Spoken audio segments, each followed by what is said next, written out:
Assalamualaikum warahmatullahi wabarakatuh. Di sini saya Ismi Reza Muhammad akan memberikan analisis terkait tugas antropologi pembangunan, yaitu pembangunan pada kelompok marginal. Yang pertama-tama kita harus mengetahui apa itu pembangunan. Pembangunan merupakan suatu kegiatan yang digunakan untuk memajukan serta mensejahterakan masyarakat yang dilakukan bersama baik pemerintah dan masyarakat. Pembangunan adalah perubahan yang berguna menuju ke sistem sosial dan ekonomi yang diputuskan dengan kehendak suatu bangsa. Pembangunan merupakan proses perubahan yang mencakup seluruh sistem sosial seperti politik, ekonomi, infrastruktur, pertahanan, pendidikan, dan teknologi, serta kelembagaan dan budaya. Pembangunan yang sering kita kenali adalah pembangunan yang bersifat fisik, seperti pembangunan infrastruktur, pembangunan jalan, pembangunan irigasi, dan lain-lain. Selain pembangunan fisik, ada juga pembangunan yang bersifat non-fisik, yaitu pembangunan yang seperti pembangunan pendidikan. Baik pembangunan fisik dan pembangunan fisik, semuanya sama-sama penting bagi masyarakat. Jadi, pembangunan harus sama dan seimbang dan tidak condong ke salah satu saja. Pembangunan dalam perspektif antropologi adalah bagian dari kebudayaan. Pembangunan adalah eksistensi dari sejumlah tindakan manusia, sementara kebudayaan merupakan pedoman bagi tindakan manusia. Lalu di sini ada pengertian terkait dengan kelompok marginal, di mana kelompok marginal adalah warga di desa yang selama ini terpinggirkan dan tidak memiliki akses pada penentuan kebijakan desa. Biasanya kelompok marginal ini adalah kelompok yang terpinggirkan, di mana kelompok ini kurang diberi perhatian oleh pihak-pihak tertentu. Kelompok marginal biasanya hidup di bawah garis kemiskinan. Mereka biasanya memiliki hidup yang pas-pasan, dan mereka sering mendapatkan perspektif negatif dari masyarakat yang mayoritas. Pembangunan memiliki tujuan sendiri, di mana dalam pembukaan UUD 1945 disebutkan 4 pokok tujuan pembangunan nasional yang mencakup mencerdaskan kehidupan bangsa, menciptakan kesejahteraan umum, melindungi seluruh tumpah darah Indonesia, dan berperan serta dalam membantu ketertiban dunia dan perdamaian abadi. Lalu sementara itu dalam perspektif antropologi pembangunan, agar budaya dan kearifan lokal tidak diabaikan dalam pelaksanaan proses pembangunan. Jadi dalam pembangunan kita tidak hanya memperhatikan struktur dalam bangunan seperti fisik dan non fisik saja, tetapi kebudayaan yang ada di dalam masyarakat juga termasuk dalam pembangunan. Lalu di sini saya akan memberikan contoh terkait dengan pembangunan pada kelompok marginal.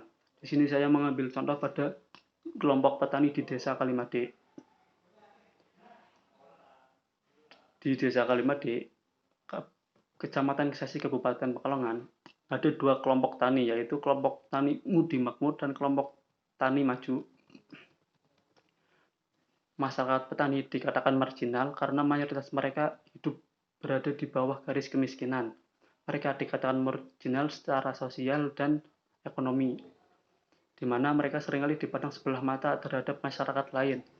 Dari hal tersebut membuat petani harus mempunyai pekerjaan sambilan agar bisa memenuhi kebutuhan, biasanya berdagang dan usaha lainnya yang bisa membantu mereka. Di sini pemerintah juga memiliki peran untuk membantu para petani. Bentuk perhatian pemerintah dalam pembangunan pada kelompok petani adalah mereka seringkali diberikan penyuluhan terkait dengan pertanian dan mendapatkan bantuan berupa modal seperti pupuk, benih dari pemerintah. Pembangunan lain yang dirasakan adalah pembangunan yang fisik seperti pembangunan irigasi, di mana digunakan untuk mengairi sawah agar bisa maksimal. Akan tetapi, pemerintah masih kurang maksimal dalam memberdayakan petani ini. Seperti pada irigasi, di mana pemeliharaan di irigasi di Desa Kalimade kurang terawat, Sehingga ketika terjadi kerusakan, mereka membiarkannya saja. Hal tersebut membuat pengairan di persawahan kurang maksimal. Lalu irigasi tidak bisa digunakan saat musim kemarau, yang hal itu juga berakibat pada para petani tidak bisa melakukan aktivitas bercocok tanam padi.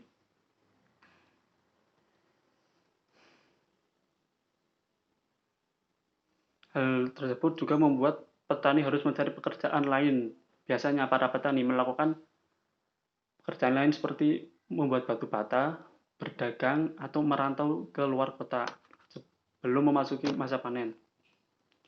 Lalu sekarang para petani juga mengalami masalah yang cukup sulit, di mana anak muda sekarang tidak berminat menjadi petani karena penghasilan yang pas-pasan dan tidak mencukupi kebutuhan. Lalu sekarang juga sudah mulai tergerus dengan teknologi, di mana saat panen yang biasanya menggunakan jasa para petani, sekarang dengan teknologi membuat panen lebih efisien, yaitu dengan cara menggunakan combat atau blower yang biasa disebut di sini. Hal tersebut membuat para petani menjadi tergantikan, sehingga para petani menjadi kurang memiliki pemasukan dan lebih dianggap sebelah mata oleh masyarakat lain. Lalu persoalan lain dari kelompok petani adalah lahan yang mulai menyusut karena terjadinya alih fungsi lahan menjadi non pertanian.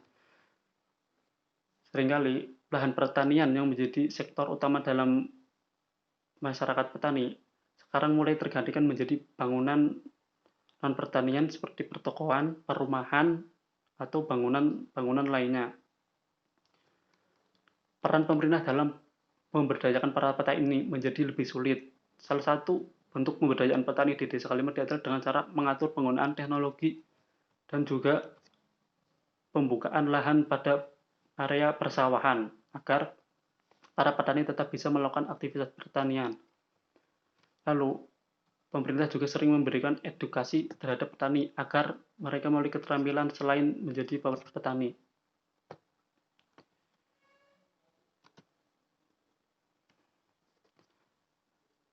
Jadi bisa disimpulkan bahwa pembangunan pada kelompok petani ini masih kurang maksimal, di mana seringkali kelompok petani ini kurang mendapatkan perhatian dari masyarakat. Kelompok petani ini sering mulai menyusut dan pelan namun pasti tidak ada regenerasi karena anak mudanya sendiri kurang minat dalam pertanian. Mereka lebih cenderung menyukai pekerjaan yang memiliki hasil yang besar seperti merantau atau berdagang. Peran pemerintah pun di sini kurang maksimal karena mereka kurang memperhatikan para kelompok petani seperti tadi. Irigasi tidak dipelihara yang membuat petani tidak bisa melakukan cocok tanam ketika kemarau. Jadi bisa disimpulkan. Jadi demikian. Terima kasih. Assalamualaikum warahmatullahi wabarakatuh.